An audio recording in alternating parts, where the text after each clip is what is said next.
चलना। कदीम तबीब हिप्पोक्रेटिस ने कहा था, चलना बेहतरीन दवा है।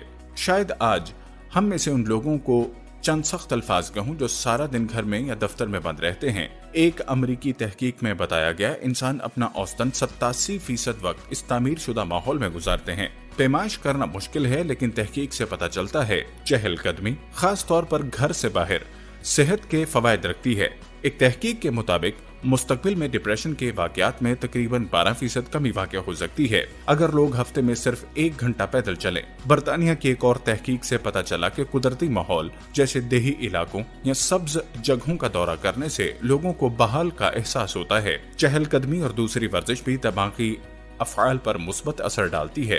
बाकायदा चहलकदमी दिमाग के नए खुलियात की पैदावार में किरदार अदा करती है, जो यादाश्त और सीखने को बेहतर बनाती है। इसके अलावा चहलकदमी हमारे अज़लात को मुतासिर करती है। जिस्म के उन पट्टों